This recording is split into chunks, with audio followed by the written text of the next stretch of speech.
Hello everyone, hope you all are fine. So in the last class, we were discussing the first chapter of Unit 2, that is the poem Mending written by Robert Frost. As you know, there are two characters in this poem.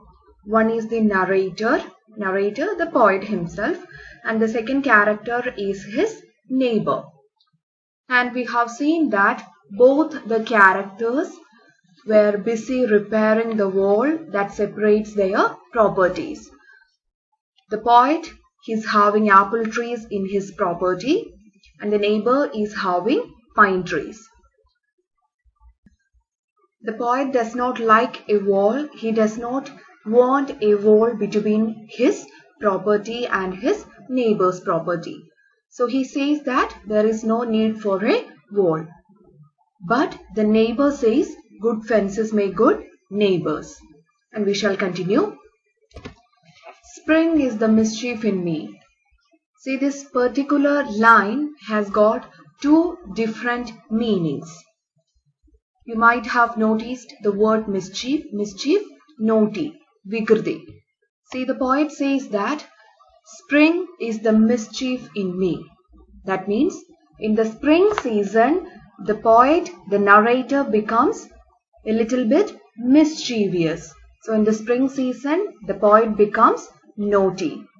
See, you all know that spring season will give you a pleasant feeling. Spring season is full of colors and energy.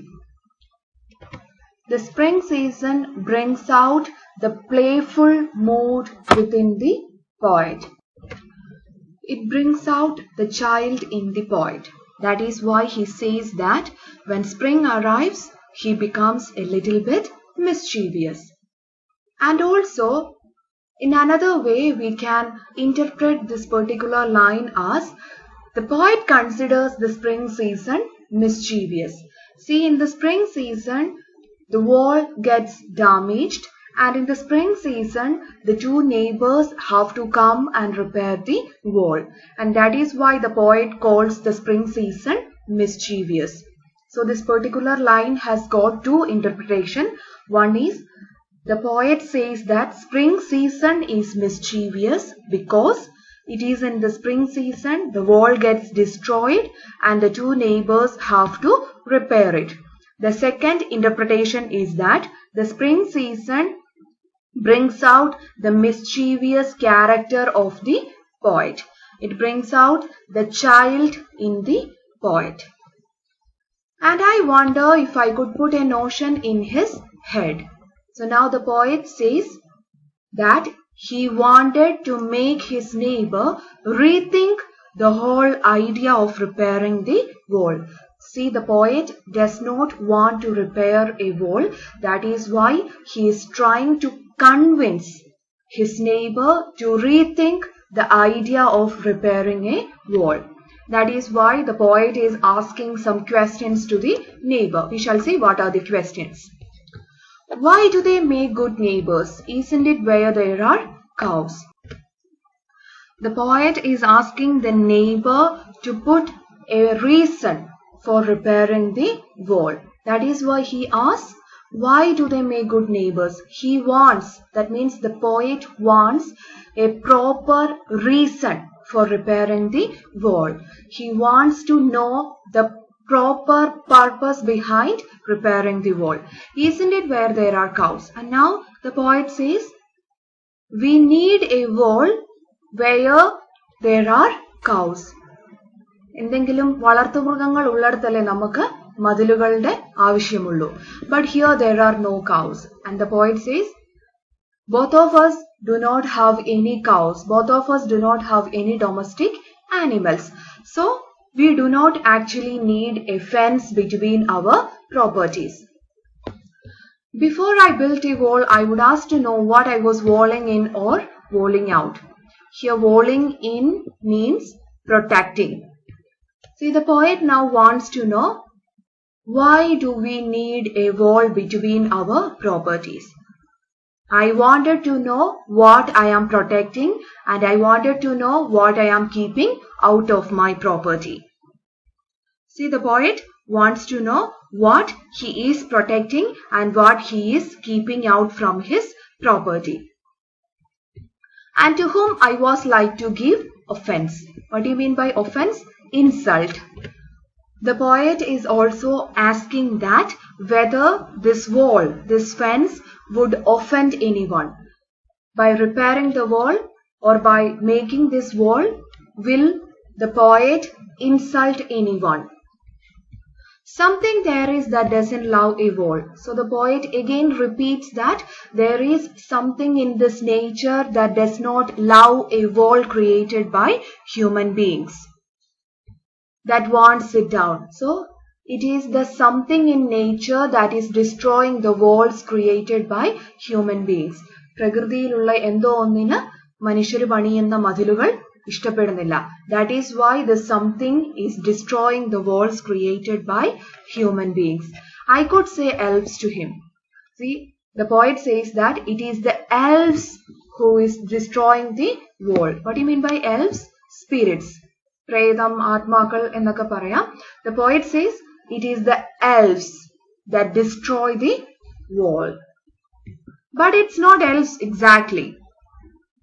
And then the poet says that I clearly know that it is not the elves who destroy the wall. And I would rather he said it for himself. So now the poet is suggesting that the neighbor should come up with a reason for the destruction of the walls. So the poet says that there is something in this nature that does not love a wall created by human beings. That is why the nature or something in nature is destroying it. And then the poet says that it is the elves who destroy the walls. But again the poet says it is not actually the elves.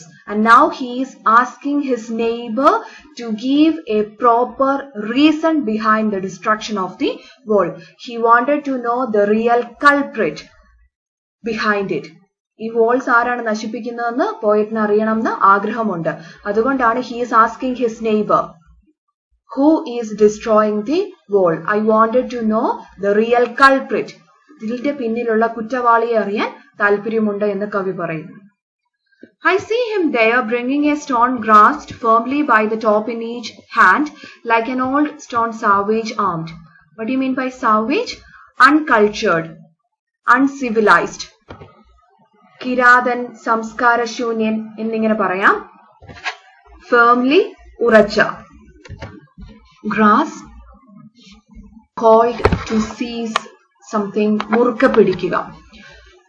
See, by saying all this, when the poet looked at the neighbor, he saw that the neighbor was actually bringing stones in both his hands.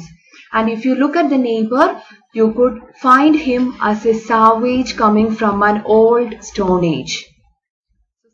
If you look at the neighbor, you could see the neighbor bringing stones in both his hands and he is holding it firmly. വളരെ ഉറപ്പോടുകൂടിയാണ് അതിനെ താങ്ങി പിടിച്ചിരിക്കുന്നത്. He is holding firmly it in both his hands and he looks like a savage from an old stone age. I hope you all are familiar with the old stone age. He moves in darkness as it seems to me. And now the poet says that if you look at the neighbor, you could find a darkness around him. Not of woods only and the shade of trees. See, this darkness is not caused by the shades of trees or woods. So if you look at the neighbor, you could find that there is a darkness around him. And this darkness is not due to woods or due to the shades of trees. What could be the darkness? This darkness could be the ignorance of the neighbor. What do you mean by the word ignorance? Ajnadayana. He will not go behind his father's saying and he likes having thought of it so well. He says again, good fences make good neighbors. So the neighbor is a person who will never go behind his father's saying. He is very much adamant about those words. That is why he always says good fences make good neighbors. See, the poet is trying to convince the neighbor about repairing the wall. The poet is trying to convince the neighbor that we actually do not need a wall.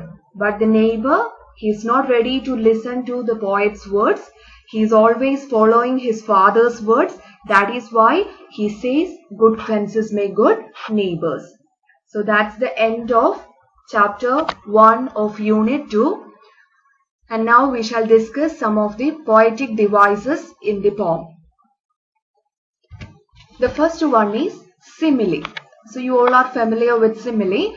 See this line, like an old stone savage armed. Here the word like is used. So like is common in simile. Here the poet says that the neighbor is like a savage from the old stone age. So the word like. So this is an example for simile. Which one? Like an old stone savage armed. So this is an example for simile. Moving on to the next poetic device. See this line. What I was walling in or walling out. This is an example for alliteration. I hope you all are familiar with alliteration because you have studied this word alliteration in the first year. See, if you look at this particular line, we can see the sound V in the beginning of the words. What was walling, walling. So the same consonant sound is used in the beginning of the word in that particular line. Alliteration. What I was walling in or walling out. So that is an example for alliteration. Moving on to the next poetic device. My apple trees will never get across and eat the corns under his pines. So this line, these two lines are examples of hyperbole. See, hyperbole is an exaggeration. എന്തിന്റെയെങ്കിലും പെരുപ്പിച്ച് കാണിക്കുന്നതിനാണ് exaggeration എന്ന് പറയുന്നത്. അങ്ങനെയുള്ള exaggerationനെയാണ് hyperbole എന്ന് പറയുന്നത്. So here you can see, my apple trees will never get across and eat the corns under his pines. The poet says that my apple trees will never cross the boundary and it will never eat the corns of your pine. So this is an exaggeration. So this is an example for hyperbole. Another one is, see this line, and to whom I was like to give offense. If you closely look at the word offense, especially its pronunciation, some readers may identify it as offense. See, the word is offense here and some may misunderstood it as offense, O-F of F-E-N-C-E. So, here the word offense is an example for pun, P-U-N. What do you mean by pun? Pun is actually a word play where the word can have more than one possible meaning. See, here the word offense means insult. And when you mishear it as offense, the meaning becomes something related to fence. Offense എന്ന് പറഞ്ഞാൽ insult ആണ്. അതേസമയം നമ്മൾ of fence എന്ന് മാറ്റുവാണെങ്കിൽ ഫെൻസുമായിട്ട് related അല്ലെങ്കിൽ ഫെൻസുമായി ബന്ധപ്പെട്ട എന്നുള്ള അർത്ഥം വരും. So the whole meaning of that particular line may change. Word offense is an example for pun. Pun means it's a word play. The word can be used in such a way that it can have more possible meanings. Moving on to the next poetic device. And some are low, some so nearly balls. See here, the poet says that the boulders. Boulders means large rocks. പാറകഷ്ണങ്ങളാണ്. അവയുടെ ഷേപ്പിനെ കുറിച്ച് പറയുന്നതാണ്. Some are low. Some boulders are having the shape of a loaf of bread and some are round as a ball. See, in this particular line, the poet has used metaphor. അദ്ദേഹം തന്നെ പറയുകയാണ്, the boulders, the stones are loaves and some stones are balls. So this is an example for metaphor. Another poetic device is that to each the boulders that have fallen to each.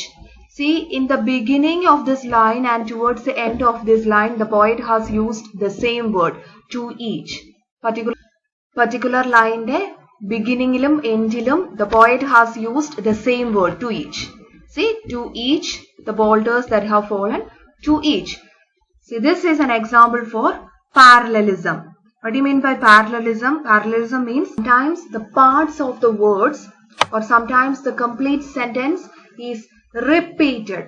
Here, the two words, to each, is repeated. And the words, to each, this is actually a phrase. To each is a phrase. Phrase means group of words. See, to each is a phrase and this phrase is repeated in the same line. See the first line, something there is that doesn't love a wall. In this particular line, the poet is actually talking about a mysterious force. അതായത് നമ്മൾ ഇതുവരെ കണ്ടിട്ടും കേട്ടിട്ടും ഇല്ലാത്തൊരു ഫോഴ്സിനെ കുറിച്ച് എന്തോ ഒന്നിനെ കുറിച്ച് കവി പറയുന്നു. And that particular thing does not like the walls created by human beings on land. And this is actually an example for personification. So here the mysterious force can be an example for personification. We do have one more poetic device, that is paradox. P-A-R-A-D-O-X. Paradox means contrary concepts. രണ്ട് different ആയിട്ടുള്ള concepts വരുന്നതിനാണ് paradox എന്ന് പറയുന്നത്. See the first line in the poem. Something there is that doesn't love a wall. So this is the first line, and in the first line the poet says that there is something in this nature that does not love a wall. But in the last line he says good fences make good neighbors. So in the first line he says one concept, and in the last line he says another concept. He says another concept. So two different concepts are presented in the same poem. That is an example for paradox. And now we shall discuss the symbols used in the poem. The first symbol is wall. Here wall means barrier. Barrier, tadasamana. So it refers to both mental and physical barrier. The second symbol is boulders. Boulders is referred as the instruments of barrier. So wall is a barrier, boulders instruments of barrier. Next symbol is spring. Spring is another symbol. It refers as the mending time. The next symbol is darkness. Here darkness refers to the ignorance of the neighbor. So these are the symbols used in the poem. And if you look at the poem, we can understand that the poem is not structured in stanzas. It is just a 45 lines of poem. So this poem is not structured in stanzas. It is just a 45 lines poem. And the whole poem is written in first person narrative. If you look at the poem, we can see the use of I. If I could put a notion in his head before I built a wall, what I was walling in, to whom I was like to give offense. See, the whole poem is written in first person narrative. So that's it. Go through the poem, understand it well, understand the poetic devices. Have a good day. Thank you.